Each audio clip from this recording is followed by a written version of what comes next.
ഇസ്രായേലിന്റെ ദൈവമായ കർത്താവ് സീഹോനെയും അവന്റെ ജനത്തെയും ഇസ്രായേൽക്കാരുടെ കയ്യിൽ ഏൽപ്പിച്ചു. ഇസ്രായേൽ അവരെ പരാജയപ്പെടുത്തി.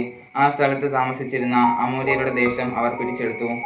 അർണോൺ മുതൽ ജാബോക്ക് വരെയും മരുഭൂമി മുതൽ ജോർദാൻ വരെയുമുള്ള അമോര്യരുടെ ദേശം മുഴുവൻ കൈവശപ്പെടുത്തി. അങ്ങനെ ഇസ്രായേലിന്റെ ദൈവമായ കർത്താവ് തന്നെ തന്റെ ജനമായ ഇസ്രായേലിന്റെ മുൻപിൽ നിന്ന് അമോര്യരെ തുരത്തിയിരിക്കെ നീ അവയെ കൈവശപ്പെടുത്താൻ പോകുന്നുവോ? നിന്റെ ദൈവമായ കെമോഷ് നിനക്ക് തരുന്നത് നീ കൈവശം വയ്ക്കുന്നില്ലേ? ഞങ്ങളുടെ ദൈവമായ കർത്താവ് ഞങ്ങൾക്ക് ഒഴിപ്പിച്ചു തരുന്നതൊക്കെ ഞങ്ങൾ കൈവശമാക്കും. മോവാബ് രാജാവായ സീപ്പോന്റെ പുത്രൻ ബാലക്കിനേക്കാൾ ശ്രേഷ്ഠനാണോ നീ? അവൻ എപ്പോഴെങ്കിലും ഇസ്രായേലിനെ എതിർത്തിട്ടുണ്ടോ? അവർക്കെതിരെ യുദ്ധത്തിനിറങ്ങിയിട്ടുണ്ടോ?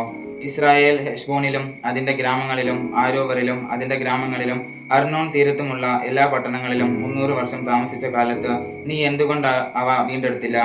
ആകയാൽ ഞാൻ നിന്നോട് ഒരപരാധവും ചെയ്തിട്ടില്ല. ആ നിലയ്ക്ക് എന്നോട് യുദ്ധം ചെയ്യുന്നത് തെറ്റാണ്.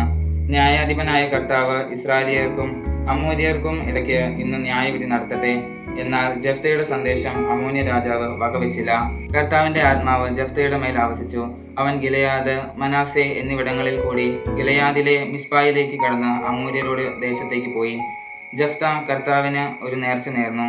അങ്ങ് അമോര്യരെ എന്റെ കയ്യിൽ ഏൽപ്പിക്കുമെങ്കിൽ ഞാൻ അവരെ തോൽപ്പിച്ച് ജേതാവായി തിരികെ ചെല്ലുമ്പോൾ എന്നെ എതിരേൽക്കാൻ പടിവാതിൽക്കിലേക്ക് ആദ്യം വരുന്നത് ആരായിരുന്നാലും അവൻ കർത്താവിൻ്റെതായിരിക്കും. ഞാൻ അവനെ ദഹനബലിയായി അവിടത്തേക്ക് അർപ്പിക്കും.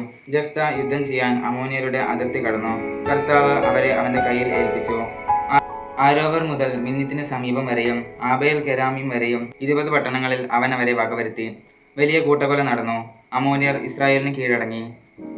ജഫ്ത മിസ്പായിലുള്ള തന്റെ വീട്ടിലേക്ക് വന്നു. അതാ അവന്റെ മകൾ തപ്പുകൊട്ടി നൃത്തം വെച്ച് അവനെ എതിരേൽക്കാൻ വരുന്നു.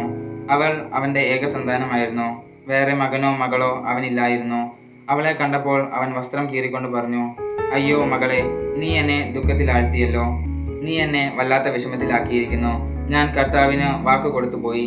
നേർച്ചയിൽ നിന്ന് പിന്മാറാൻ എനിക്ക് സാധിക്കുകയില്ല. അവൾ പറഞ്ഞു, പിതാവേ, അങ്ങ് കർത്താവിന് വാക്കു കൊടുത്തെങ്കിൽ അതനുസരിച്ച് എന്നോട് ചെയ്തു കൊള്ളുക.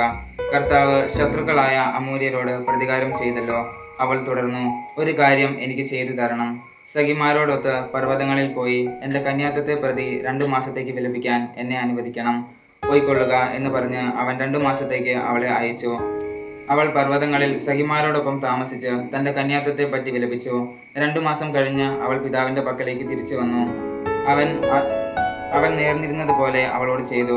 അവൾ ഒരിക്കലും പുരുഷനെ അറിഞ്ഞിരുന്നില്ല. ഗിലെയാദുകാരനായ ജഫ്തയുടെ പുത്രിയെ ഓർത്ത് ഇസ്രായേൽ പുത്രിമാർ വർഷം തോറും 4 ദിവസം കരയാൻ പോവുക പതിവായി തീർന്നു.